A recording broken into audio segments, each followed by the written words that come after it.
네, 반갑습니다. 네, 이제 벌써 7주 차네요. 네, 어떻게 선교에 대해서 좀 마음이 하나님의 마음을 좀 알게 되는지 모르겠습니다. 좀 하나님의 마음이 느껴지시나요? 선교는 정말 우리가 해야 되는 것일까? 아니면 우리가 선택할 수 있는 것일까? 아니면 우리가 교회라면 이것은 우리가 당연히 해야 되는 것일까? 우리가 너무 의무감에서 하는 것이 아니라 정말 하나님의 마음을 알고 선교를 할 수 있다면 그게 우리에게 복이 될 것이라고 믿습니다. 오늘 이 시간은 교회의 선교적 사명과 역할에 대해서 이 주제를 가지고 저희들이 좀 나눴으면 좋겠는데요. 저희가 첫 시간 혹시 생각나시나요? 첫 시간에 선교란 무엇일까 생각해보고 그런 시간들을 가졌는데 선교에 대해서 저희가 얘기하면서 하나님의 경륜, 그렇죠? 에베소서에 바울이 쓴 말로의 그 단어로 우리가 설명할 수 있다면 그게 바로 선교는 하나님의 경륜에 우리가 동참하는 것이다. 하나님이 그러면 세상을 움직이고 계시고 인간 인류의 역사를 쓰고 계시잖아요. 믿으시나요? 지금도 하나님이 역사하고 계시고 지금도 졸지 않으시죠. 하나님은 쉬지 아니하시고 하나님의 당신의 뜻과 계획과 이 일을 이루기 위해서 오늘도 인류의 역사를 움직이고 계십니다. 이게 하나님의 경륜 안에서 이루어지고 있습니다. 그러면 이 경륜과 선교는 또 이제 이어지는 거고 이 경륜을 이루기 위해서 선교가 하나님이 우리에게 주신 사명임을 우리가 이제 바라보게 나누는 시간이었습니다. 선교는 또한 하나님의 마음이다. 하나님을 아는 것에부터 우리가 선교를 시작한다. 하나님은 온 세상을 사랑하시죠. 세상을 이처럼 사랑하사 독생자 예수 그리스도를 주셨습니다. 그리고 믿는 모든 자들이 멸망치 않고 영생을 얻게 하려 하시기 위해서 하나님은 이 사랑을 온 세상에게 전해주기 위해서 이 땅에 오셨습니다. 이 사랑 때문에 우리가 여기에 앉아 있고 이 사랑 때문에 우리가 움직여서 선교를 하는 것이죠.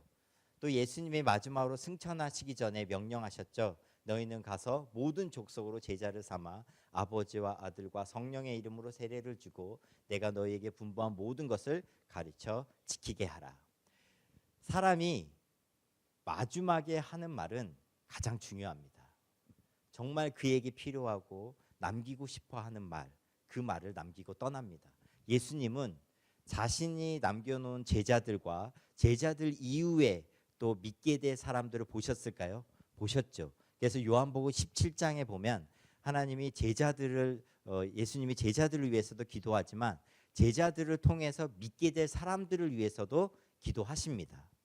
그렇다면 예수님은 12제자만 보는 것이 아니라 12제자 이후에 생겨날 교회 공동체를 또 보고 계시죠. 그리고 그들을 통해서 제자들이 세워질 것을 예수님은 보고 계셨습니다. 그래서 그러면 이것을 다 보시면서 예수님이 마지막에 명령한 것이 너희는 가서 모든 족속으로 제자를 삼아라. 그러면 이거는 곧 교회에게 준 사명이기도 합니다. 그렇죠? 이 제자들을 통해서 교회가 세워졌고 또 성령이 오셔서 오직 성령이 너에게 임하시면 온 유대와 사마리아와 예루살렘과 온 유대와 사마리아와 땅 끝까지 내 증인이 되리라. 예수님이 이 땅에 있으면서 누가복음과 사도행전에 이 말을 하고 떠나셨어요. 이 유언을 토대로 교회가 세워집니다. 그러면 교회는 뭐죠? 우리가 교회를 뭘로 정의할까요? 교회는 그리스도의 몸이다. 그렇죠? 또 그리스도의 신부다. 교회는 예수님에게 속해 있는 공동체입니다. 그렇죠? 교회에서 예수님을 빼버리면 교회가 될 수 있을까요? 없죠. 이 성령의 전을 가지고 있는 우리가 모여서 교회를 이룹니다. 그러면 이 교회는 예수 그리스도의 몸이고 예수 그리스도에 속한 공동체이기 때문에 그러면 이 교회는 뭘 해야 될까요? 그리스도가 맡기고 간 일을 해야 되는 곳이 교회이고 이것이 곧 교회의 존재 목적이라고 할 수 있습니다. 여러분, 교회의 존재의 목적은 무엇일까요? 교회의 존재 목적. 제가 너무 다 얘기해 버렸나요? 교회의 존재 목적. 저는 바위샘입니다. 여러분, 교회의 존재 목적이 바위샘인 거 아세요? 교회는 바위 사역인 진리 위에 진리가 없으면 교회가 아닙니다. 진리와 샘 사역이 없는 교회는 반쪽짜리 교회입니다. 그래서 바위샘은 교회의 존재 목적을 잘 표현하는 정말 좋은 단어죠. 그래서 이 반석 위에 우리가 우리의 인격을 세우고 교회가 세워지기도 하고, 이 바위는 우리가 다 아는 것처럼 뭐죠? 바위는 출애굽기에 그렇죠? 모세를 하나님이 세우죠. 그래서 그 바위를 깨트려서 거기서 물이 나와서 먹이게 합니다. 고린도서에 가면 바울은 이 반석이 뭐라고 하는 줄 아세요? 이 반석이 예수님이다라고 얘기를 설명을 해줍니다. 그래서 이 바위라는 것은 그 반석에서 온 것은 다 알고 계시죠? 바위샘이 거기서 나왔잖아요. 그래서 이 바위는 예수님이고, 근데 사실 거기서 이 지팡이로 맞아야 할 사람은 누구였죠? 이스라엘 백성이었죠. 이스라엘 백성이 맞아야 할 매를 누가 맞아요? 예수 그리스도가 맞죠. 우리의 형벌을 대신하신 예수 그리스도의 희생으로 교회는 세워집니다. 그래서 교회는 진리 위에 세워져야 돼요. 그리고 진리 위에 세워진 교회는 반드시 샘으로 나가야 됩니다. 샘이 없는 바위는 있을 수가 없고, 그리고 샘이 없는 바위는 그거는 막혀져 있는 겁니다. 그거는 교회가 아닙니다. 하나님이 우리를 부르실 때 베드로서에 우리의 존재를 어떻게 규명하냐면요, 첫 시간에도 얘기했어요. 오직 너희는 택하신 족속이요 왕 같은 제사장들이요 거룩한 나라요 그의 소유된 백성이니. 여기까지 너무 좋죠? 우리가 누구죠? 택하신 족속이고 하나님이 우리를 택하셨습니다. 그렇죠? 왕 같은 제사장들로 우리를 불러주셨어요. 거룩한 나라로 우리를 여겨주셨고 삼아주셨어요. 그에게 소유된 보화 같은 그분의 백성이 저희들입니다. 믿으시나요? 여기에 더해서 그러면 이런 존재를 하나님이 우리에게 선물로 주셨잖아요. 그렇죠? 이 존재를 하나님이 우리에게 선물로 주셨는데, 이것은 무엇을 위한 거냐면, 이는 너희를 어두운 데서 불러내어 그의 기이한 빛에 들어가게 하신 자의 아름다운 덕을 선전하게 하려 함이라. 우리의 존재가 목적이 뭐냐면 그분의 아름다운 덕을 선전하게 하기 위해서 하나님이 이런 존재를 우리에게 주셨다는 거예요. 우리에게 신분을 주셨다는 거예요. 그래서 우리는 바위와 샘이 뗄 수 없이, 바위와 샘이 늘 같이 가야 되는 것이 우리가 막닥들인 우리의 사명입니다. 이것을 잊어버리면 안 됩니다. 그렇죠? 그래서 우리가 하나님의 그러면 성교는 무엇이냐 계속해서 우리가 다뤄오고 있는데, 우리가 성경의 그 창세기부터 요한계시록까지 혹시 기억나시나요? 저희가 몇 주 동안 그 창세기부터 계시록까지 어떻게 하나님이 성교를 이끌어 가셨는지, 어떤 그 시대 가운데 하나님이 어떠한 말씀을 하셨는지 그것을 이제 했는데, 가장 기초가 되는 것도 아브라함에게 주신 또 복이었어요. 그 복은 아브라함의 한 사람을 불렀고 그 사람을 통해서 열방이 복을 얻는 것이 하나님께서 창세기에 보신 하나님의 계획이었어요. 이 계획을 토대로 하나님이 아브라함과 언약을 맺으셨고, 그리고 나서 예수님이 성육신 하셨죠. 그래서 예수님의 성육신 하시고 난 이후에 그분의 그 십자가 사건과 부활과 그리고 이제 승천하심과 성령님의 오심으로 말미암아 이런 복들이 이제는 우리에게 줄 준비가 다 되었습니다. 그리고 그것이 누구를 통해서 그러면은 온 민족에게 이게 땅끝까지 전해질 것이냐? 바로 교회를 통해서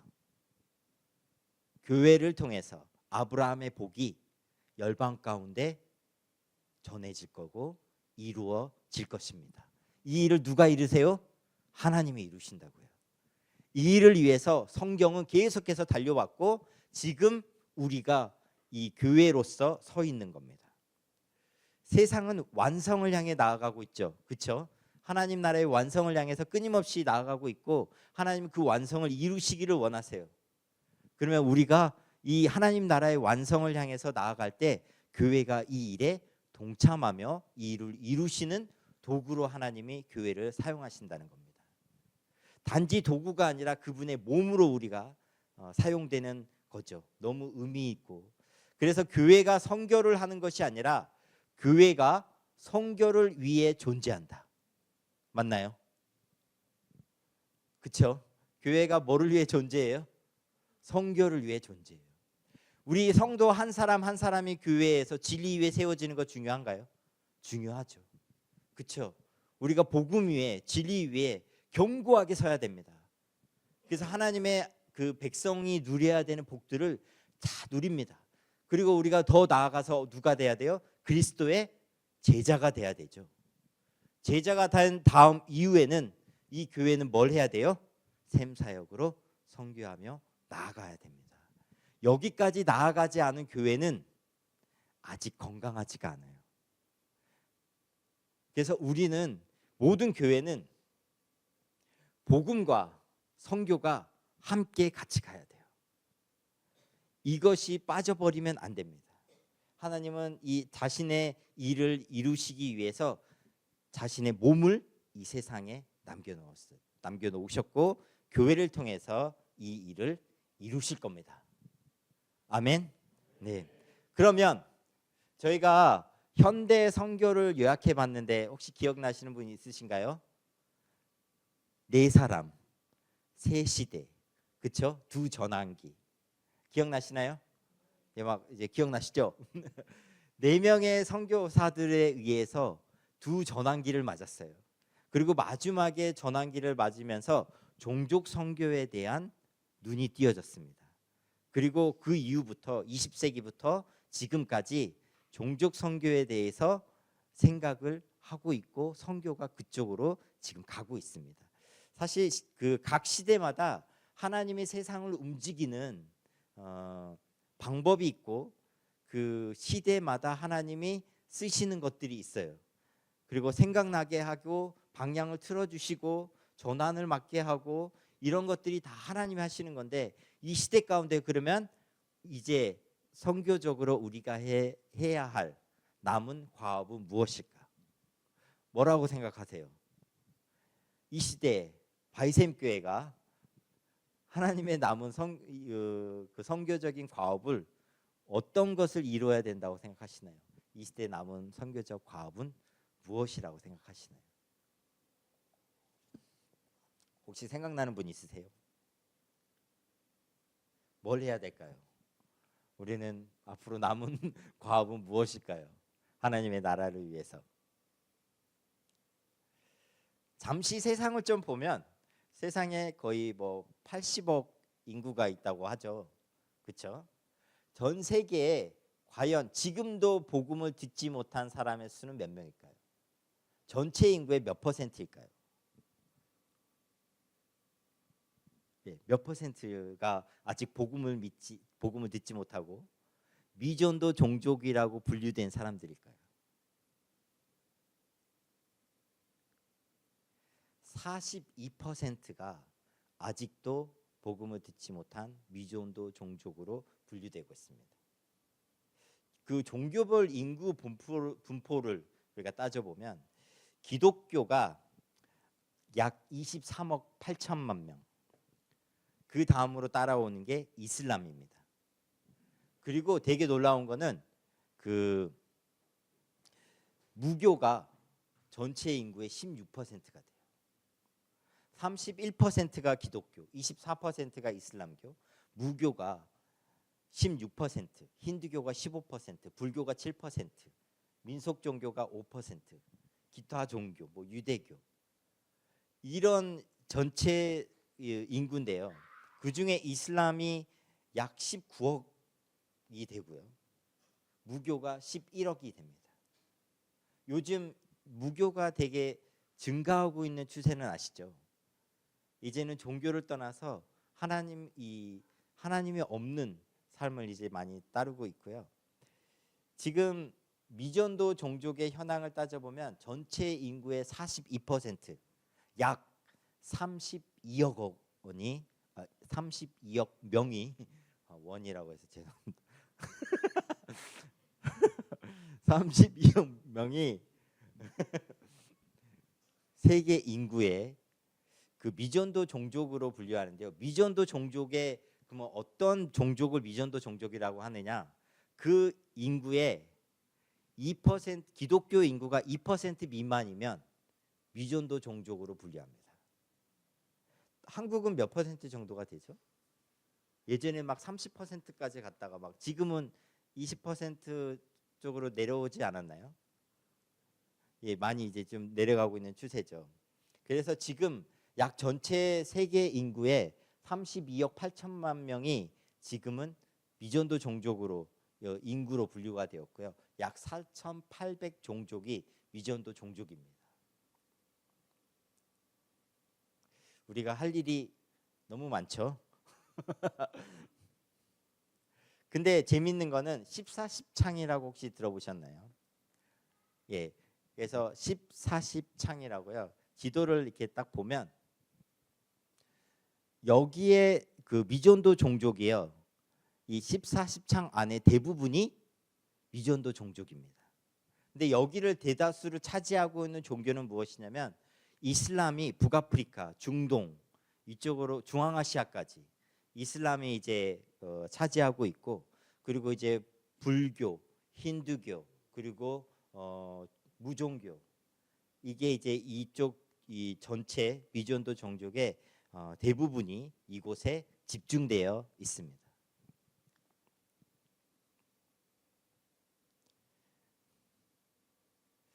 어떠신가요? 아직 세계는 넓고 할 일은 많고 저는 그런 마음이 들어요. 우리가 주님의 자녀죠.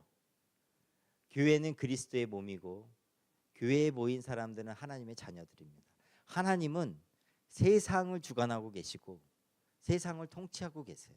인간의 역사를 쓰고 계신 분은 하나님이세요. 그럼 우리 하나님의 자녀잖아요. 이 아브라함의 복을 받은 사람은 아브라함의 후사라고 했었어요. 아브라함이 유업을 받을 자라고 성경은 얘기하거든요. 그러면 우리는 우리의 아버지가 하나님이고 하나님이 세상을 움직이시는 분이신데, 여러분 우리가 혹시 그분의 후사라고 생각하시나요?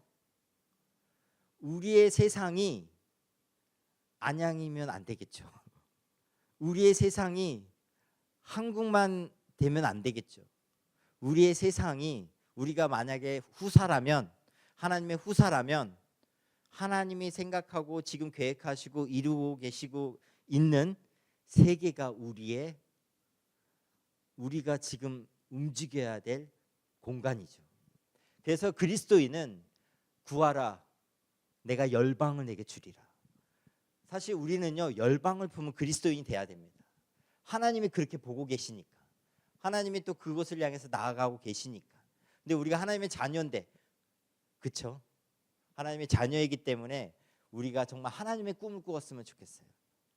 하나님의 목적이 우리의 목적이 됐으면 좋겠고, 하나님의 비전이 우리의 비전이 되었으면 좋겠어요.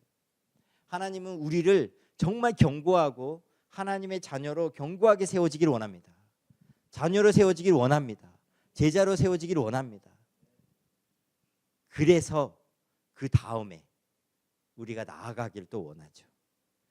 그리스도인은 세계를 품은 자들이어야 돼요. 하나님이 제가 기도를 하는데 그런 마음을 주시더라고요. 한 영혼이 천하보다 귀하다. 너무 귀한 말이죠. 한 영혼이 천하보다 귀하다. 잃어버린 양에 대한 비유도 하나님이 들어두시고, 그렇죠? 잃어버린 한 사람을 찾기 위해서 의인 99명보다 잃어버린 한 영혼이 더 귀하다. 이 말이 무슨 의미일까요? 하나님은 잃어버린 한 영혼에 대한 마음을 표현하기 위해서 이 비유를 드는 거죠. 잃어버린 한 영혼이 얼마나 귀하냐면 하나님이 그 마음을 보여주기 위해서 이런 비유들을 계속 사용하는데, 그 잃어버린 한 사람에 대한 마음을 우리가 알아서 그리스도인이 됐잖아요.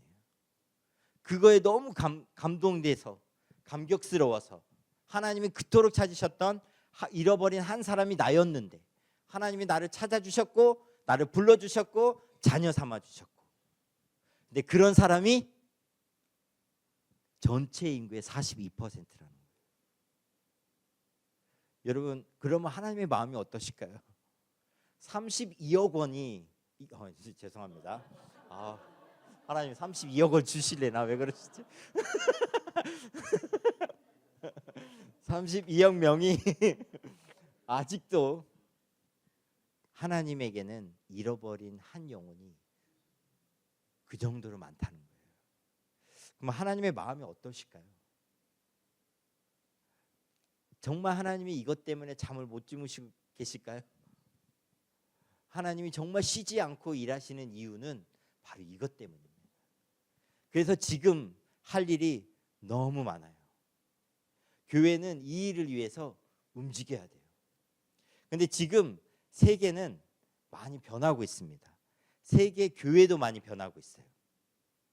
근데 교회가 어떻게 변화되고 있냐면 지금 저희가 선교 역사를 이렇게 따라가다 보면 교회 복음이 로마화가 되고 그 다음에 비로마화가 되는 이 선교의 역사에 나타나는 현상들을 저희가 한번 살펴봤는데 혹시 기억하시나요? 유대주의였다가 비유대주의가 되고 로마화가 됐다가 비로마화가 되고, 그렇죠? 라틴화가 되었다가 비라틴화가 되고, 지금은요 서구화되었던 기독교가 비서구화되고 있습니다. 예전에 기독교는요 서구인들의 종교였어요. 그렇죠? 예전에 기독교는요, 한국 교회도 예전에 서구에 있는 기독교를 많이 받아들였습니다. 근데 지금 어떠한 일들이 일어나고 있냐면 기독교 전체 인구가 세계 인구 중에 비서구 기독교인들과 서구권에 있는 기독교 비율이 몇 대 몇인 줄 아세요? 5대 5입니다. 5대 5. 지금은요 그 선교 단체도 많이 바뀌고 계시는 거 아세요? 선교 단체도요 이제는 탑 디렉터가요 한국 사람이에요. 서구인들이 그 안에서 있어요. 저희가 그 카디큐에서 교회를 개척을 했잖아요. 저희 한국 사람이 교회를 개척했는데 미국 사람들이 교회로 들어와요. 이 교회 다니고 싶다고. 예전에는 이런 일은 생각도 못했어요. 예전에는 서구권에 있었던 사람들이 제국주의와 이 식민지 정책을 가지고 선교지에 들어가면서 이 사람들은 미개인이고 이 사람들은 야만인이고 문화 수준이 떨어져 있고, 그래서요 그 종족에 대한 문화를 하찮게 여겼었어요. 근데 지금은 그렇게 여기나요? 지금은 그렇게 얘기하지 않습니다. 각 종족과 민족에 대한 특색과 독특성과 이 모든 것을 인정하면서 복음을 전해요. 그리고 이 복음 가운데, 그래서 이 생각이 어떤 걸 바뀌었냐면 예전에는 서구식 교회를 개척했지만 지금은요 그 나라에 맞는 교회를 개척하려고 합니다. 그 종족에 맞는 교회를 개척하려고 합니다. 토착화된 교회를 만들려고 합니다. 이게 서구화에서 비서구화로 나아가는 선교지에서 일어나는 거였고요. 전체 교회를 바라봤을 때는 지금은 50% 5대 5의 기독교 인구가 그렇게 바뀌고 있어요. 가장 많이 있는 그 대륙이 어딘지 아시나요? 기독교 인구가 가장 많은 곳 어디라고 생각하세요? 어디가 기독교 인구가 가장 많을까? 바로 아프리카입니다. 아프리카의 기독교 인구가 가장 많아요. 놀랍죠? 유럽이요 가장 많을까요? 아니요. 영국이요. 윌리엄 캐리도 영국 사람이었고요. 허드슨 테일러도 영국 사람이었어요. 근데 그들이 보냈던 유럽과 서구권의 이 유럽은 지금은요 많이 줄어들었어요. 그래서 지금부터는 5대 5로 하나님이 판도를 바꾸고 계십니다. 하나님이 바꾸고 계세요. 왜? 기독교는 서구화에서 비서구화 돼야 되니까. 기독교가 서구인들의 종교일까요? 아니죠. 그렇죠? 이것을 탈피해야만 하나님이 역사하실 수 있어요. 앞으로 이런 현상이 계속 이어지잖아요. 2050년 정도가 되면 예상하는 게 있는데 그게 바로 비서구권이 서구를 넘게 됩니다. 기독교 인구리.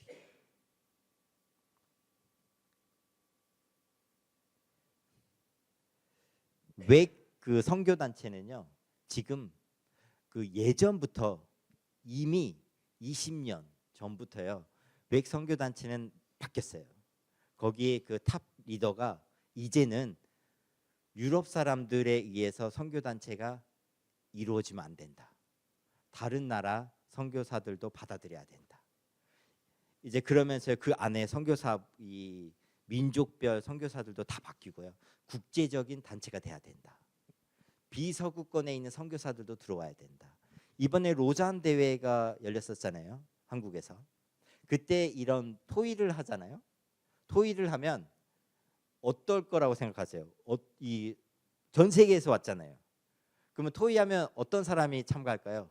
전 세계에서 온 사람이 참가하는데 서구권과 비서구권의 비율이 어떻게 될까요? 완전히 이제는 서구권, 비서구권 상관없이요. 각 나라마다 한 명씩 다 있어요. 중앙아시아, 뭐 중앙아시아도 있고요. 필리핀에서도 있고요. 아메리카에서도 있고요. 아프리카에서 온 사람들도 있고요. 그쪽에서도 지금요 선교회라든지 막 일어나고 있어요. 필리핀도 자체 선교 단체가 있고요. 아프리카도 자체 선교 단체가 있고요. 다 지금 이 많이 바뀌고 있습니다. 하나님이 지금 흔들고 계세요.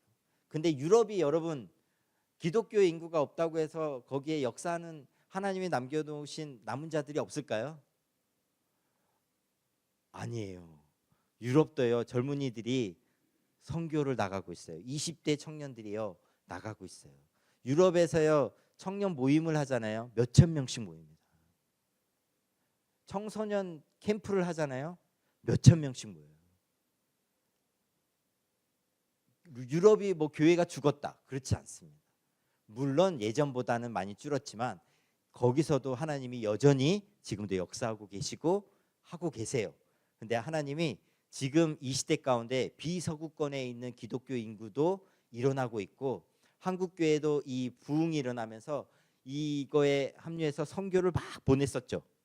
근데 갑자기 한국 교회가 선교가 조금씩 줄어들더니 지금은 20대 선교사들은 몇 명이나 될까요? 확률로 따지면 거의 없습니다. 지금 제가 선교지에 있으면서 새롭게 오는 선교사들이 있잖아요. 다 40대예요. 헌신해가지고 왔는데 40대예요. 근데 40대 오면요 죄송하지만요 언어 배우는 게 너무 힘들어요. 언어 배우다 보면 50이에요. 50 넘어가면 이게 또 잘 안 들어와요. 이게 너무 어려워요. 근데 20대는 뭐 지금 한국 교회도 20대와 10대와 이걸 다 잃어버리고 있는데 지금 이런 상황 가운데 있는 거죠. 근데 이거와 더불어서 한국 교회가 새로운 운동을 하나 일으켰는데 그게 바로 선교적 교회입니다. 이 선교적 교회라는 말은 너무 좋은 말이기도 해요. 그렇죠? 되게 메리트 있고 그런데 이것 때문에 선교가 많이 줄어든 거 아세요? 해외 선교가 줄었어요. 선교적 교회를 외치면서 이 운동을 일으키면서 우리가 살고 있는 이 터전이 선교지다. 하나님의 나라가 이 범위를요 너무 좁게 잡았어요. 제가 볼 때 선교적 교회라고 외치면서 우리의 일터와 가정과 교회와 이것이 다 우리가 하는 모든 일은 다 선교이다. 그러면서 감소된 게 뭐였냐면 바로 해외 선교에 대한 얘기가 확 줄어버렸어요. 그래서 교회 한국 교회 제가 한국에 들어와서 교회들을 다니면서 느꼈던 게 해외 선교에 대해서 얘기하는 교회가 거의 없었어요. 너무 안타까웠어요. 근데 그들이 계속 외쳤던 거는 바로 선교적 교회였습니다. 교회의 본질이 뭐예요? 교회의 존재 목적이 뭐예요? 선교죠. 우리는 이 두 가지를 다 해야 돼요. 하나님의 나라가 이 땅 가운데 임해야 되고 우리의 가정 가운데 다 임해야 되죠. 근데 우리가 또 놓치지 말아야 되는 것은 바로 하나님의 나라가 온 열방 가운데 이루어지고 해외에 나가서 선교를 해야 되는 것이 우리가 지금 이 시대에 놓치지 말아야 되고 계속해서 얘기해야 되는 부분이죠. 그러면 이 시대의 남은 과업은 미전도 종족에게 복음을 전하는 겁니다. 맞나요? 교회가 이 일을 해야 될까요? 해야 되죠. 그러면 왜 미전도 종족에게 선교가 어려울까요? 왜냐하면 거기에는 문화적 장벽이 있어요. 우리가 다른 나라에 가서 문화를 배운다 쉽지 않거든요. 우리가 10대 뭐 가서 문화를 배우고 하면 너무 좋죠. 근데 우리가 장성에서 언어, 관습, 종교적 세계관이 있는 그곳에 가서 문화적 장벽이 그것을 허무는 게 너무 어렵고요. 지리적 장벽이 있고요. 정치적 압박이 있고 영적 저항이 선교지에 있습니다. 근데 이게 대부분이 14, 10창에 집중되어 있다는 거예요. 거기에 대부분이 이슬람과 힌두교와 불교권에 있는 나라죠. 그 중에서 이제 정치적 압박으로 이슬람권이나 힌두권 그리고 공산권에서는 복음을 전파하는 것이 참 쉽지가 않습니다. 그래서 지금도 순교 사건이 일어나기도 하고 근데 한 가지 또 하나님이 열어놓으시는 것은 하나님이 복음이 막 전진할 때는요 하나님이 길을 사용하세요. 그렇죠? 로마길 때문에요. 로마길로 인해 가지고 복음이 전파됐습니다. 예전에는 선교를 나가면요 4개월, 5개월 배를 타고 이동해야 됐었어요. 근데 지금은 비행기 타면 12시간 만에 갑니다.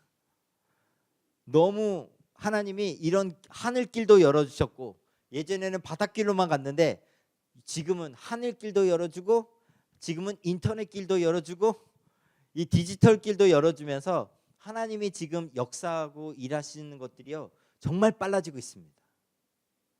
그래서 이것들을 우리가 예전에 뭐 지리적 장벽하고 막 이것들이 있었는데 지금은 이것 또한 하나님이 열어주고 계세요.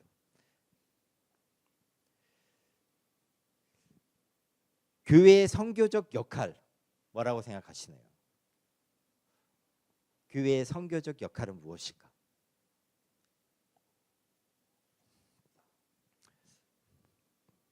그러면 조금 더 해서 파송교회의 역할은 무엇일까? 오늘 아주 실질적인 걸 한번 얘기해 보죠.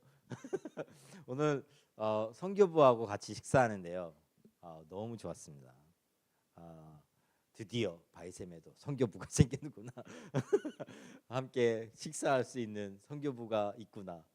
너무 뭉클한 시간이었습니다. 그러면 우리가 우리가 이 파송을 하거나 교회가 선교적인 역할은 어떠한 것을 해야 될까 생각을 할 때 생각을 해봤어요.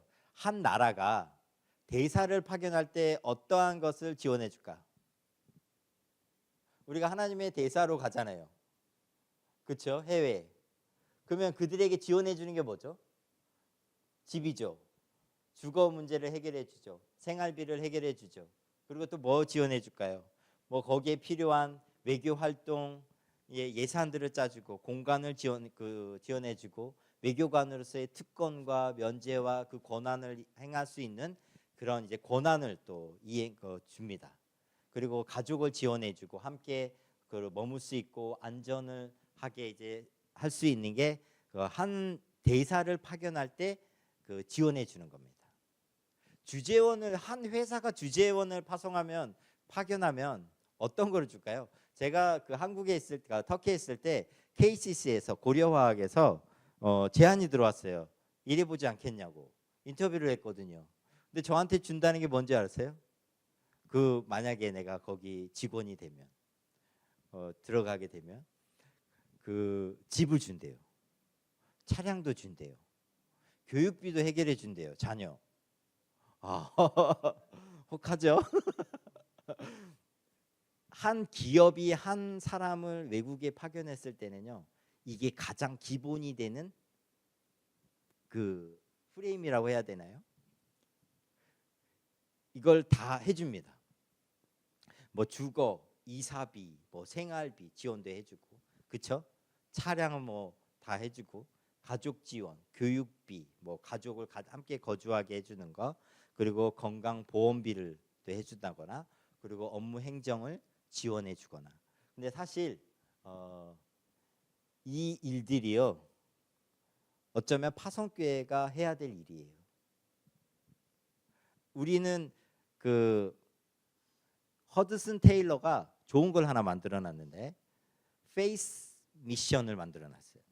그래서 다 믿음으로 나가야 돼요. 그래서 하나님만 바라봐야 돼요. 좋아요. 너무 좋은데 하나님이 정말 해주십니다. 그거는 제가 살다 보니 2003년부터 정말 돈 하나도 없이 그 터키에 가서 그 살았을 때 하나님이 어떻게 공급해 주는지를 정말 많이 느꼈어요.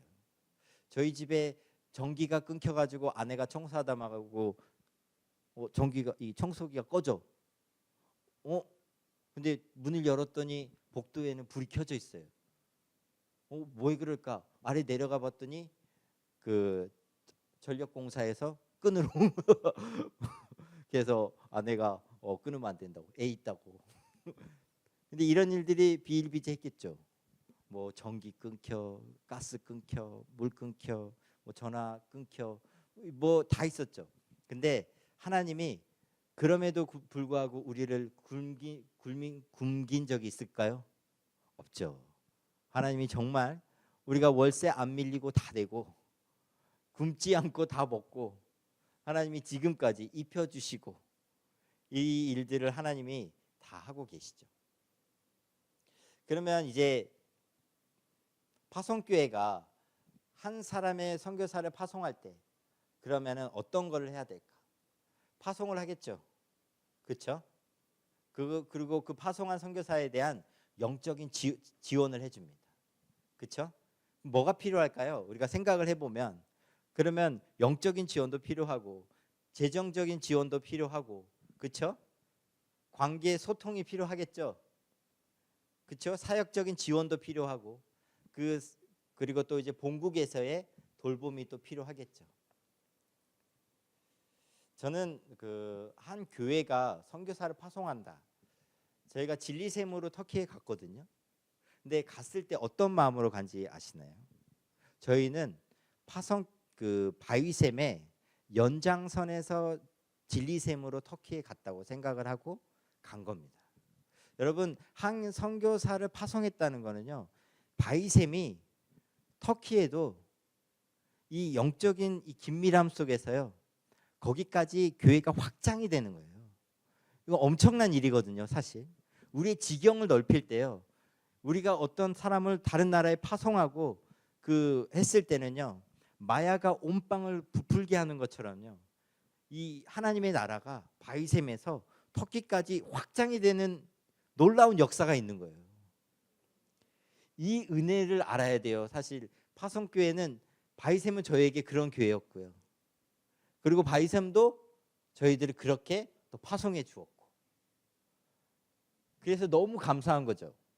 그래서 파송을 할 때는 그 주재원이라든지 대사를 파견할 때는 어떻게 하죠? 먼저 사람을 뽑죠. 아무나 보내지 않잖아요. 그래서 선교사를 파송할 때는요, 사실 교회가 그 사람을 훈련된 선교사를 파송해야 됩니다. 선교지에 나가 보니까 너무 준비가 안 된 선교사들이 있어요. 제가 뭐 판단할 건 아니지만 좀 이 정도는 조금 훈련돼서 와야 되지 않나? 너무 선교에 대해서 모른다라고 생각하는 것도 많이 있는 것 같아요. 근데 이제 늘 저는 나만 잘하자. 나나 잘하자 이제 생각하고 하는데, 사실 우리가 선교사를 선별하고 파송하는 과정 속에서 그 사람을 교육시키고 훈련시키는 부분이 정말 중요합니다. 왜? 그 사람을 통해서 하나님의 복음이 전해지니까. 너무 중요해요. 하나님의 얼굴이거든요. 그 사람을 통해서요 하나님을 본다고요. 대사가 나가면요 그 사람을 통해서요 그 나라 그 사람을 보낸 나라에 대한 평가가 이루어져요. 우리는 하나님을 대신해서 파견된 파송된 하나님의 대사들이에요. 근데 그 사람들이 훈련이 되지 않고 하나님의 얼굴에 먹칠을 하면요 이거는 복음을 위해서 정말 안 될 일이죠. 그래서 한 선교사를 파송한다. 또 우리가 그런 선교사라면 우리 모두가 선교사잖아요. 맞나요? 우리 모두가 선교사죠. 그러면 우리가 하나님의 얼굴이잖아요. 그리스도의 이름을 가지고 있는 그리스도인이잖아요. 이런 사람들이기 때문에 우리 한 사람 한 사람이 교육되는 것이 중요하고 훈련되는 부분이 중요하고 교육되고 훈련된 사람들을 선발해서 파송하는 것이 너무너무 중요한 일입니다. 사실 그런 의미에서는 제가 바이샘에서 졸업하고 갔을까요? 한 목사님이 이제는 산을 내려갈 때가 된 것 같아 했을까요? 하셨죠? 하셨죠 목사님? 이제 떠날 때가 된 것 같습니다. 제자는 스승의 이 승인을 받고요 갑니다. 그쵸? 우리도 어떤 사람을 파송할 때 한 교회가 다른 나라의 선교사를 파송할 때는요 정말 따져가면서 보내야 됩니다. 아무나 보내는 거는요 저는 아닌 것 같아요. 뭐 그 사람의 어떤 교육적인 수준이 아닌 이건 중요하지 않고요. 그 사람의 마음의 중심이 정말 하나님 앞에 서 있는지, 이런 의미에서 하나님의 제자인지, 이런 사람은요 정말 하나님의 이름에 합당한 삶을 삽니다. 이런 사람을 파송해야 돼요. 공부를 많이 했다? 여러분 신학자가 전도를 잘할 수 있을까요? 전도 잘 못하겠죠. 어려운 말만 하니까. 근데 복음에 대해서 아무것도 지식이 없는 사람에게 복음을 전할 때는요 그 사람의 언어로 얘기를 하고 내려가서 얘기를 해야 되는데 너무 많은 걸 알고 그런 사람은요 복음을 전하지 잘 못합니다. 선교지에서 정말 그들의 언어로 복음을 전할 수 있는 사람, 이게 준비된 사람, 순종의 준비가 된 사람, 헌신의 준비가 된 사람, 하나님을 위해서 자신의 삶을 기꺼이 헌신할 수 있는 그 사람, 이 사람에 대한 평가가 이루어져야만 이 사람을 보내야 되는 것이 맞습니다. 그러면 이 사람을 보내면 어떻게 해야 될까요? 영적으로 지원을 해야 되죠. 바이샘이 저에게 2010년도에 2010년 10월 10일 제가 파송된 날이거든요. 너무 좋죠 날짜. 정말 제가 말씀드릴 수 있는 거는 2010년에 다시 나가서 지금까지 바이샘에서 배워온 것들, 바이샘에서 끊임없이 지원해 주는 것들, 그걸 가지고 교회를 개척하고 사람들을 세워나갔습니다. 영적인 지원이 없으면요 선교지에서 영적으로 고립이 돼요. 그리고 영적인 힘이요 나오는 게 너무 힘들어요. 영적인 이 지원이 없는 선교는요 너무 어려운 선교입니다. 여러분들이 이 같이 공동체에 와서 예배드리고 하는 게 너무 좋죠. 근데 선교지는 이런 게 없어요. 선교사들이 모여서 할 수 있다? 너무 어려워요. 쉽지 않은 부분입니다.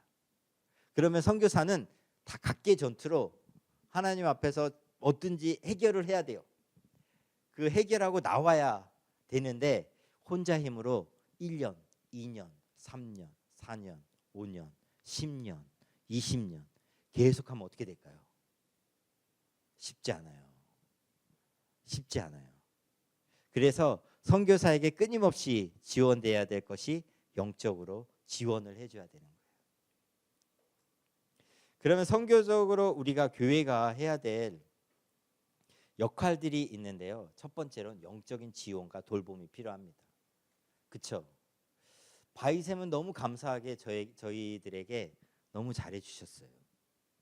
그래서 제가 여기서 얘기할 수가 있는 거예요. 제가 고민 많이 했거든요. 이거를 어떻게 풀어서 얘기를 해야 되나. 참 민감한 부분이기도 해요. 제가 파송교회에 와서 이 얘기를 한다는 거 쉽지 않거든요. 파송교회 역할은 무엇인가? 내가 파송교회 와가지고 파송 선교사가 와가지고 이걸 해야 됩니다 하면 그래. 정말 쉽지 않은 오늘의 강의입니다. 감안하고 들으세요. 그래도 제가 선교지에 있어봤고 파송받아서 나갔고 그래도 이제 한 20년 넘게 선교지에 있어봤고 그러면서 파송교회는 이런 걸 해줬으면 좋겠다. 그리고 내가 받았던 거는 무엇이었을까를 가지고 이제 정리를 해봤습니다. 첫 번째로는 정말 그런 중보 기도 모임이 계속해서 필요합니다. 선교사에게 가장 필요한 것은 무엇일까? 바로 기도입니다. 여러분 기도가 정말 중요합니다.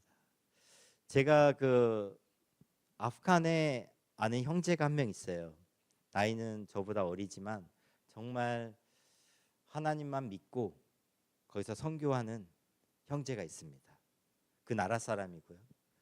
그래서 저희가 그 형제한테 뭐라고 얘기했었냐면 우리가 뭐 도와줄 거 없냐? 재정은 괜찮냐? 뭘 도와줄까? 형제가 뭐라고 하는 줄 아세요? 딱 하나 기도해 주려고. 우리를 잊지 말아 달라고. 선교사가 되게 힘들어하는 부분이 뭔지 아세요? 우리가 잊혀져 가고 있구나. 잊혀져 가고 있는 선교사는요 너무 힘들어요. 제가 어떤 회의에 빠졌었냐면 처음 터키에 갔을 때 그 기도 편지를 써갖고 메일을 보내요. 그렇죠? 메일을 보내면 과연 내가 보낸 사람들 중에 몇 명이 메일을 열어서 기도 편지를 볼까? 생각하는데 한 5명? 한 많이 보면 10명 볼까? 생각이 들더라고요. 근데 보내는 사람은 막 30명, 40명 돼요. 기도 편지 짝 있죠? 그 리스트가 있는데 정말 그 중에서 보는 사람은 몇 명일까? 요즘 카톡도 문자도 보기 싫어하는 이 시대에 살고 있는데 선교지에서 보내는 편지를 과연 몇 명이 주목하면서 읽을까? 어떨 때는 이런 생각도 들더라고요. 제가 선교 편지를 보내거나 기도 제목을 나눴을 때 정말 우리를 위해서 기도해 줄 수 있는 10명만 있었으면 좋겠다. 그 정도로 선교지에서는요 같이 기도해 주고 이것을 중보해 주고 영적인 이 계속해서 힘을 실어줄 잊혀져 가지 않은 선교사를 만드는 것이요 정말 선교사들이 원하고 필요로 하는 것입니다. 선교지를 위해서 그 중보기도팀은 있어야 되거든요. 그래서 계속해서 그 실시간으로 기도 제목이 오면 나눠주고 그러면 어떤 시스템이 되냐면 선교사가 기도 편지를 보내요. 그리고 이 기도 제목을요 모두에게 보낼 수가 없는 거예요. 그러면 항상 키맨이 있거든요. 그러면 한 사람에게 보내면 그 한 사람이 나눠줘요. 그러면 여기에서 기도팀에게 보내주고 이쪽에서 선교는 다 이제 선교팀에서는 다 공유를 하고 그러면서 공유가 되고 기도 제목이 나눠지고 이게 이 박수처럼요. 이게 짝 일이 잘 되면 너무 아름다운 동역이 이루어지게 됩니다.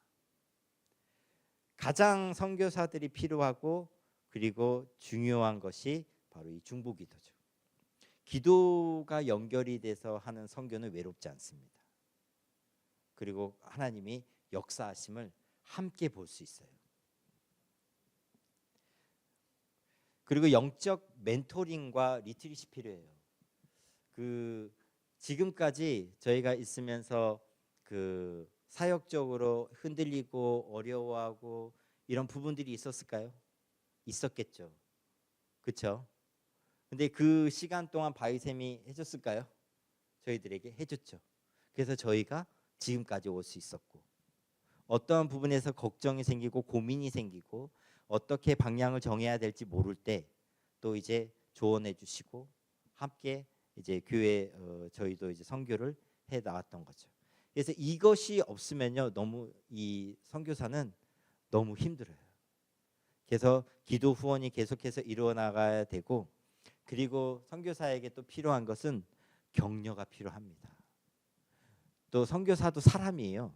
위로가 필요해요.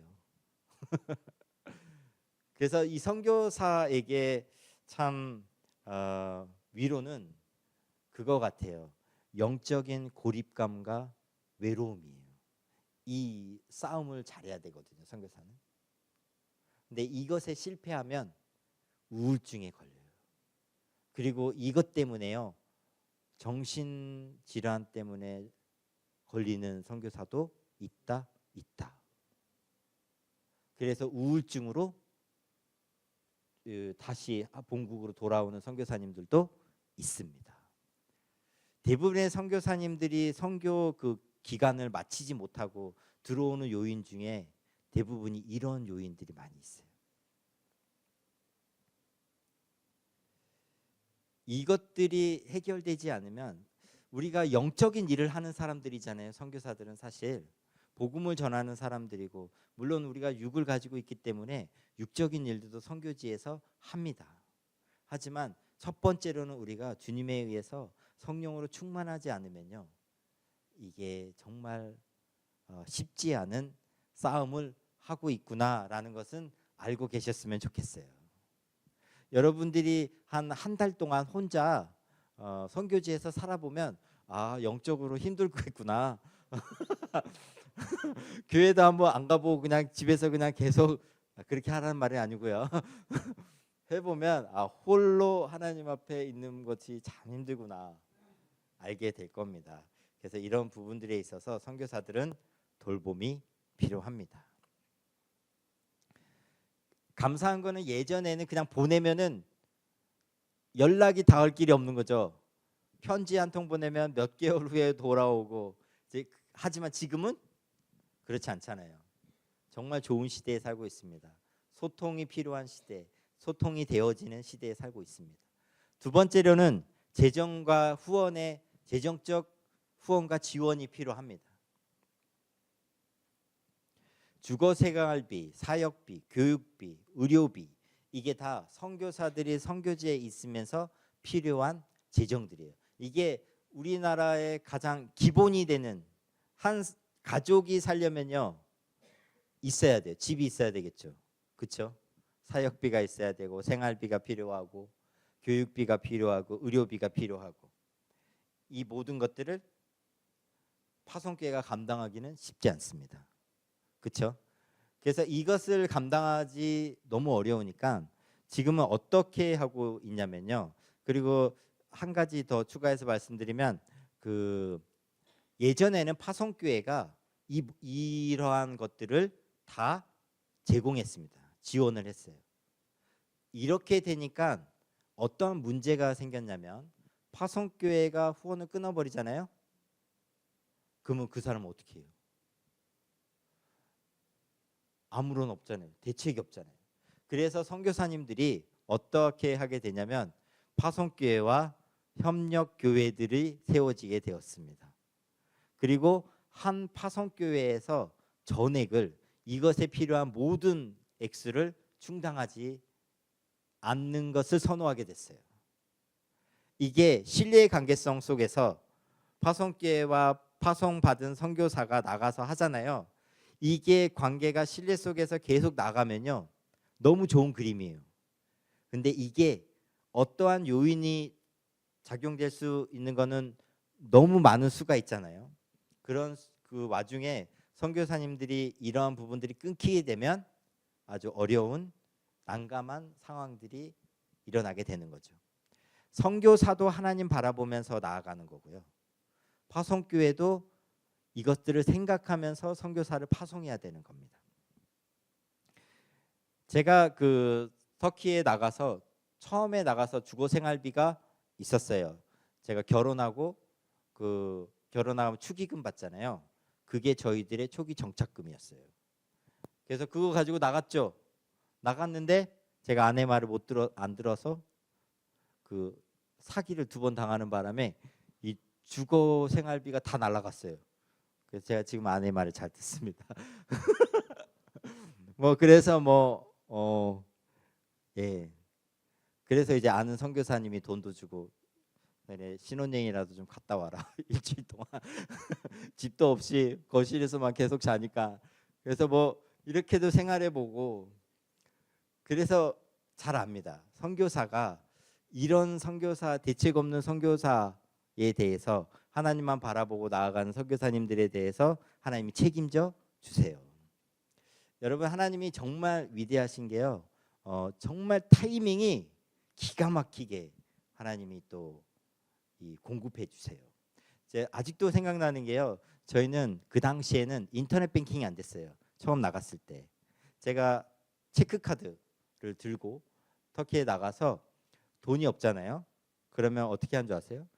은행에 카드를 꽂고 먼저 한 10만 원 해봐요. 터키 돈으로 그 정도 하죠. 근데 안 나와요. 잔액이 없대요. 그러면 이제 8만 원 해봐요. 또 안 나와. 잔액이 없대요. 그 5만 원 해봐요. 계속 될 때까지 이렇게 살았어요.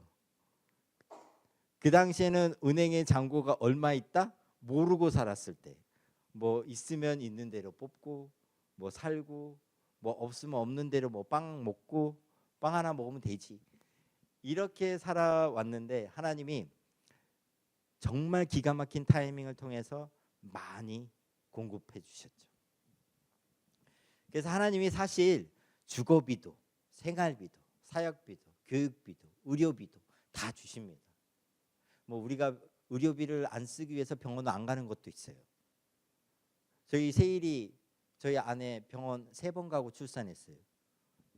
아기 임신했을 때 확인, 성별 확인할 때, 출산하러. 세일이 그래서 태어났거든요. 왜 돈이 없으니까, 의료비가 없으니까. 근데 사실 저희는 그렇게 살았다고 해서 지금에 나가는 선교사는 그렇게 살면 안 돼요. 그래서 지금은 파송교회가 그 선교사를 파송할 때는 어느 정도 이러한 것들을 생각하는 것이 맞습니다. 저는 아직도 너무나도 감사한 게 파송교회인 바이샘교회가 저희들에게 넘치도록 재정적으로 후원해 준 거를 알고 있어요.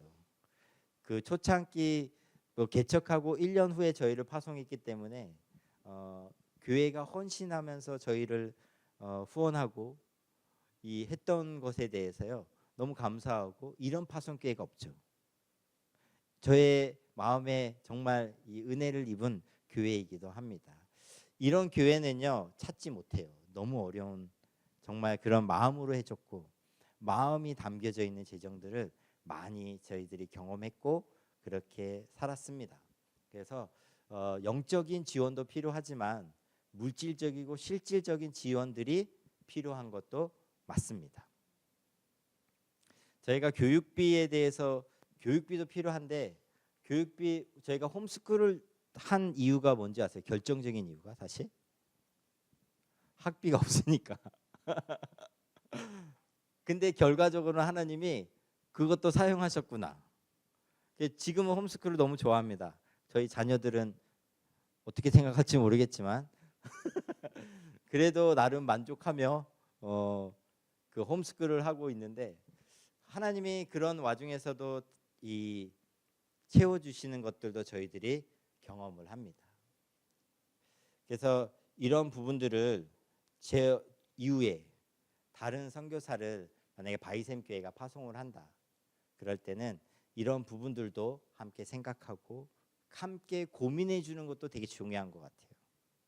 이런 부분에 대해서 그냥 선교사에게 맡기지만 말고 함께 고민하면서 어떻게 하면 좋을지, 그러면서 또 하나님의 채워주심도 함께 체험하면 좋겠다라는 생각은 듭니다. 3번째로는 소통이 필요한 것 같아요. 관계가 관계적 소통이 필요한데 선교사가 가장 힘들어하는 게 영적 고립감이잖아요. 그래서 이 파송교회는 제일 좋은 파송은 그런 것 같아요. 파송교회는 선교사하고의 그 관계성을 놓지 않는 거. 이 관계가 끊임없이 지속이 되는 거. 그래서 내가 돌아갈 집이 있구나. 이것을 아는 것만으로도요. 저는 너무 좋은 것 같아요. 그 바울이 선교 여행을 떠나고 어디로 돌아오죠? 안디옥으로 돌아옵니다. 바울이 그렇게 계속해서 나아갈 수 있었던 거는 돌아올 공동체가 있었어요. 돌아올 교회가 있었어요. 이거는 너무 영적인 집은요. 너무 선교사에게는 중요합니다. 그런 영적인 집에서의 그 관계적 돌봄은 너무너무 또 중요합니다. 그래서 여기에서 좀 생각해 볼 만한 것들은 그런 멀리 떨어져 있지만 함께 친밀하게 교제할 수 있는 그런 소통의 끈이 또 있어야 돼요. 그것을 계속해서 이어갈 수 있는 것이 필요하고요. 그리고 또 하나는 선교사가 귀국했을 때 제가 너무 감동했었던 거, 왔는데 목사님 세 분이 차를 끌고 와가지고 저희 집을 다 실어줘가지고 너무 감사하다. 제가 터키 나갈 때마다 한 목사님이 저희 짐을 다 날라가지고 차에 실러가지고 늘 못 보낸 짐들을 가져가시고 그랬거든요. 근데 이런 뭐죠?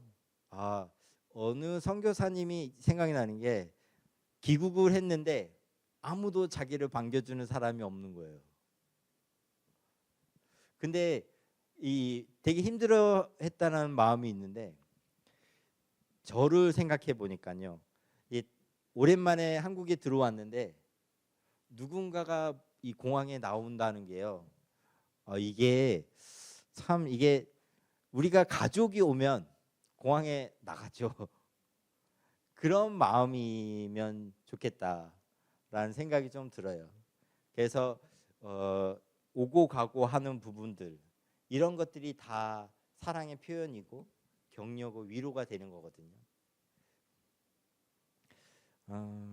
네. 제가 이게 한국에 왔을 때 어느 목사님이 얘기하시더라고요. 목사님, 선교사님 혹시 치과 진료가 필요하면 창원에 저희 장인어른이 치과 의사니까 가서 진료를 받으시라고 그러시더라고요. 근데 그 목사님은 선교사들이 딱 귀국을 했을 때요, 뭐가 필요한지 아시는 분이세요. 그래서 선교사들이 딱 들어오면요, 어떤 게 필요한지 아시나요? 제가 뭐 말씀을 드릴게요. 들어보세요. 아셔야 나중에 저 말고 다른 분 파송하더라도 필요합니다. 오면요 건강 체크업이 필요해요. 그래서 사실 이런 것들은요 지금 많은 병원들이라든지 해주십니다. 오면요 모든 이 안경, 치과, 이 치과 진료가 딱 들어오자마자 그 현지에서는 치과를 잘 못 가요. 그리고 병원비가 너무 비싸기 때문에 저희는 거기에 보험비가 없거든요. 보험이 들지 않아 있기 때문에 병원 한번 갔다 오는 게 너무 힘들고 이제 많은 돈을 써야 되니까 한국에 들어오면 이런 건강 체크업부터 시작해서 치료가 들어오자마자 한 달은 치료하다 시간 다 보내요. 그래서 이런 뭐 안경 50% 해주는 안양에 그죠? 선교사도 50% 할인 받는 거 아세요? 이거는 지금 이 목회자라든지 선교사가 들어오면 어떤 것이 필요하다라는 복지 이 부분이 필요하다는 것을 이미 다 알고 있어요. 그래서 이것을 지원해주는 치과 그리고 안경 그리고 병원들 이 병원들도 이제 이런 것들을 알고 있기 때문에 지원을 또 해줍니다. 또 선교사 할인도 해주고 또 저희가 또 혜택을 받고 있죠. 그리고 이제 저희 자녀들이 저기 앉아 있어서 말하기 좀 그런데 좀 나가 있을래? 앉아 있어도 돼. 사실 선교사들에게 있어서 MK는요 너무 중요한 사역 중에 하나예요. 사실 목회자들도 자녀들에 대한 마음이 좀 짠한 마음이 있잖아요. 근데 선교사들도 마음이 짠한 게 있어요. 그렇죠? 그 외국에 있죠. 거기에서 또 틴 황인족 이 피부를 가지고 있죠. 머리가 까맣죠. 그러다 보니 눈에 띄고 또 외국에서 우리와 함께 살아야 되고 또 본의 아니게 개척교회처럼 사역을 해야 되고 뭐 여러 가지가 있습니다. 근데 선교사 자녀들이 한국에 들어오면 외국인처럼 사는 거 아세요? 그 선교사들이 대학을 여기 오잖아요. 한국에 뭐라고 하는 줄 아세요? 우리 한국으로 유학 간다라고 그래요. 그만큼 한국은요 그 선교사 자녀들에게는 조금 외국 같은 곳이에요.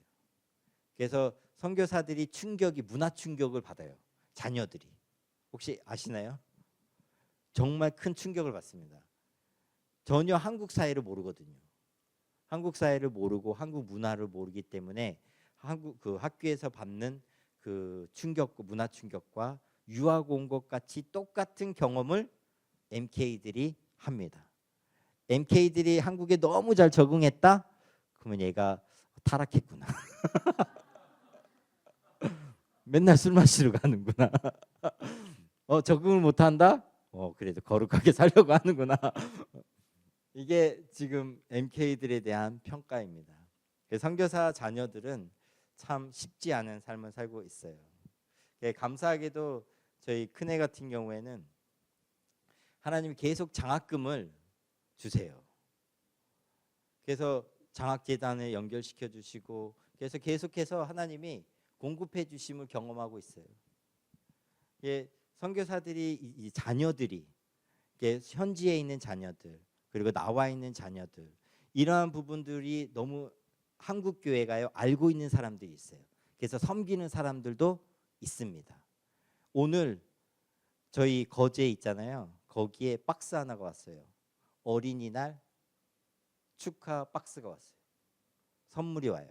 에젤 선교회라고 MK들을 섬겨주는 선교회가 또 있습니다. 이게 정말 중요하거든요. 이게 MK들은 다음 세대에 하나님이 사용하실 귀한 일꾼이 될 수도 있지만 정반대로 선교지를요 진짜 싫어하는 MK들도 있어요. 너무 마음 아픈 얘기지만 MK들이 자신이 태어나고 자라오고 그 문화 가운데 컸고 언어를 배웠는데 그 현지를 사랑하는 MK 저는 그것만이라도 너무 성공했다. 저는 한국 선교사들 MK는요 재헌신율이 너무 낮아요. 진짜 없는 것 같아요. 제가 몇 명 못 봤어요. 그 터키에 있으면서요 진짜 못 본 것 같아요.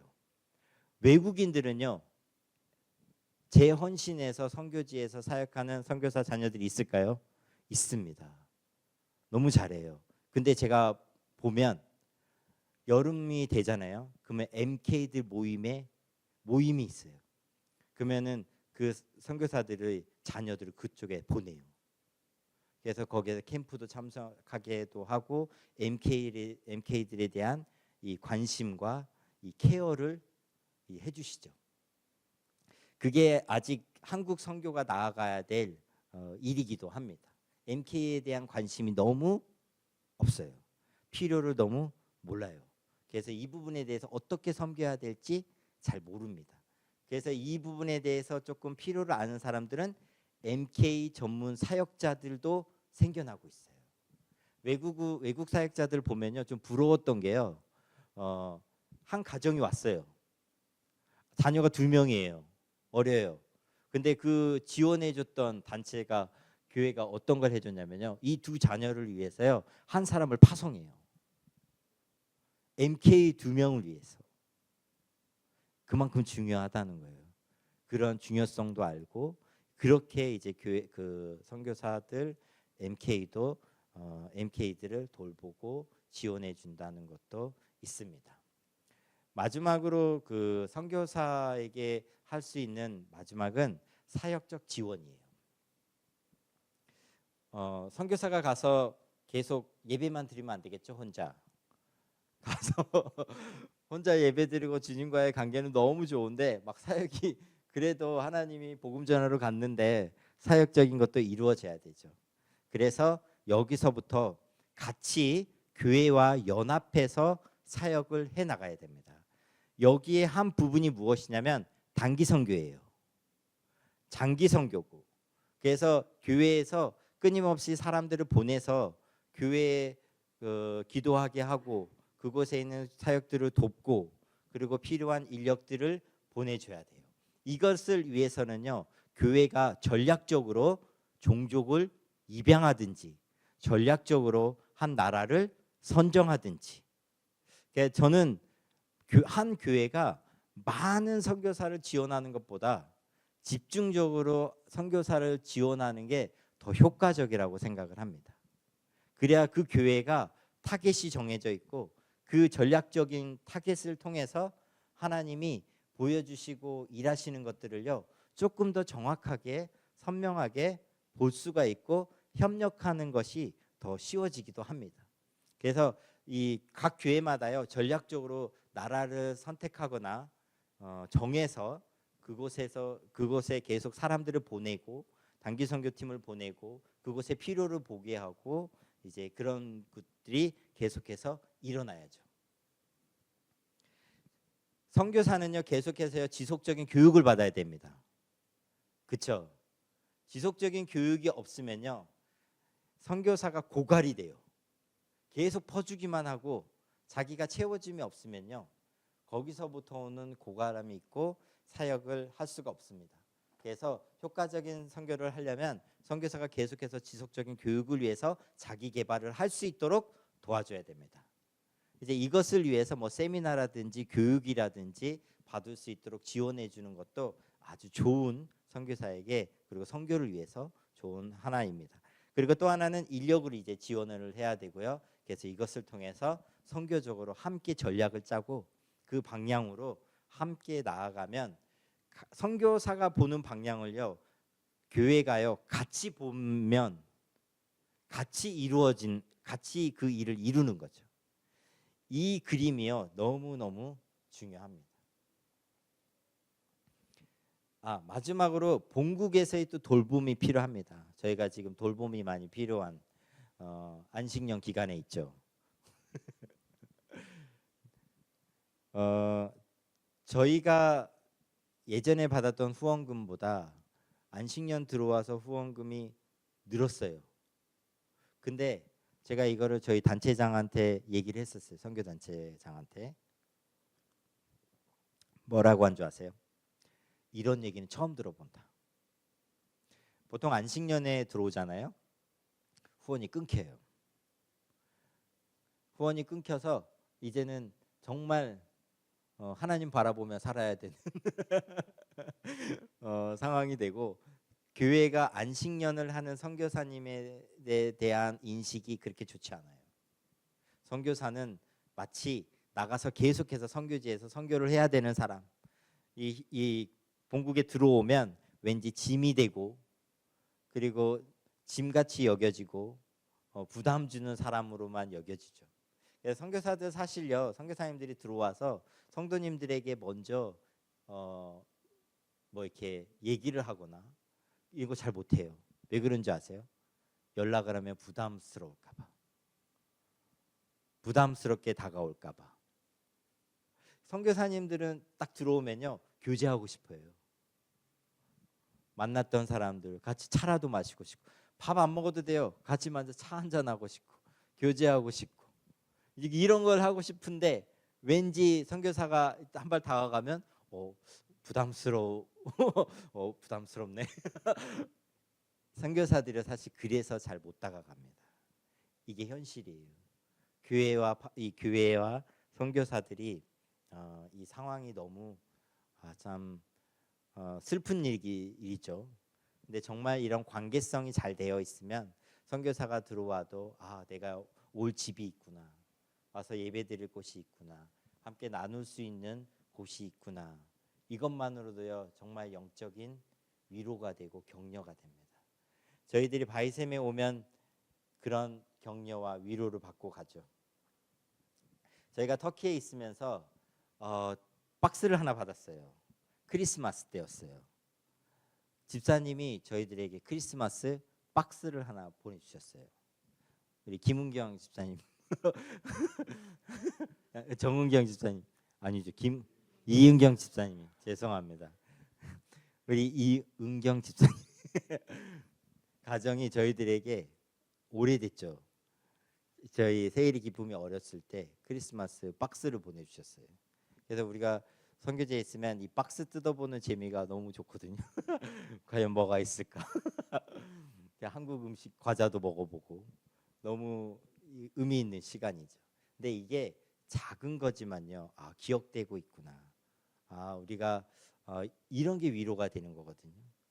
들어왔을 때마다 맛있는 음식을 해주셔서 제가 한 10kg가 쪘거든요. 그래서 수요일마다 살을 찌고 가는데, 하여튼 이런 파송교회하고 이 선교사하고의 이 친밀성과 이 관계성이 너무너무 중요하다는 거. 그리고 선교사들 정말 많은 거 바라지 않고 그냥 함께 나누는 데서 오는 위로가 있거든요. 그런 격려가 있고, 이제 이것을 원한다는 것, 이것이 정말 교회가 해줬으면 하는 이런 것들도 알았으면 좋겠다라는 생각을 해봤습니다. 결론으로 가자면요,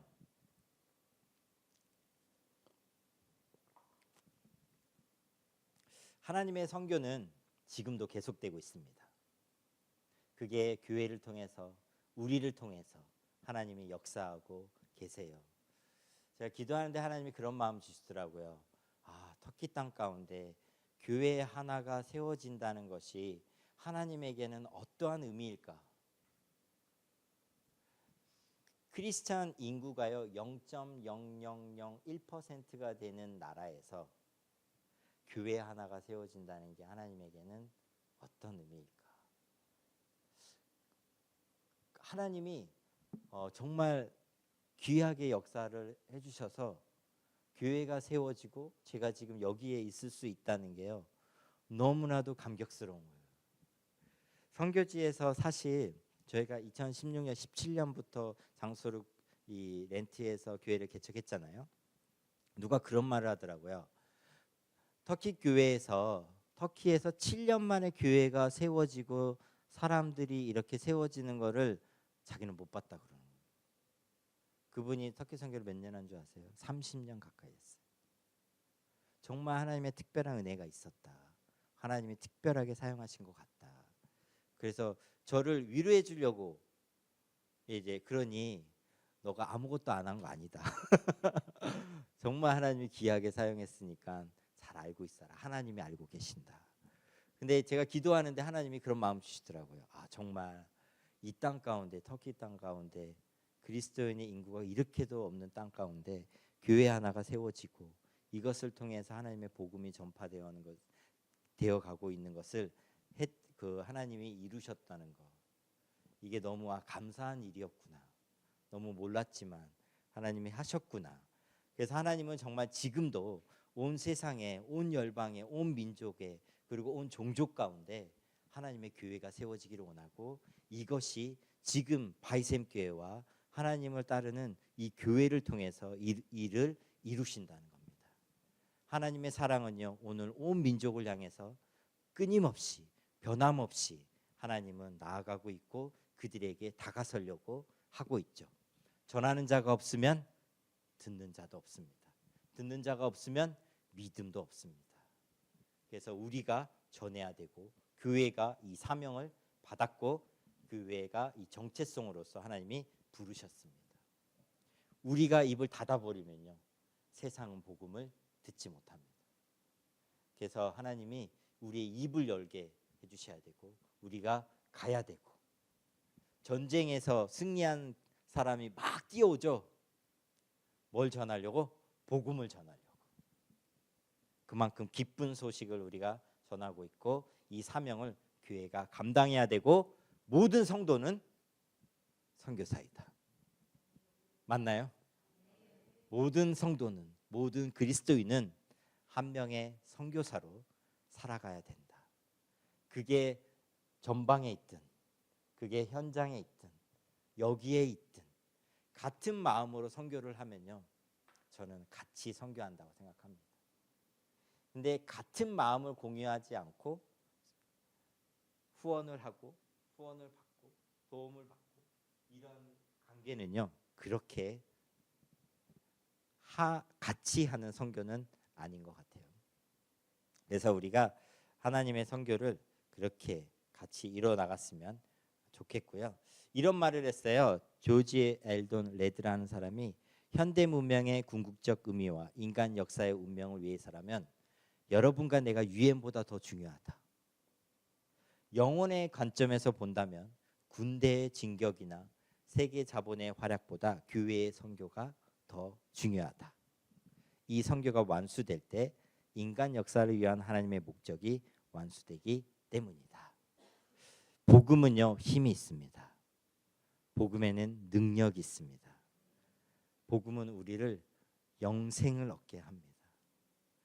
영원한 관점에서요. 그래서 이 영생은 하나님이 우리에게 특별한 게 주신 거고 우리를 통해서 다른 사람에게 전해져야 됩니다.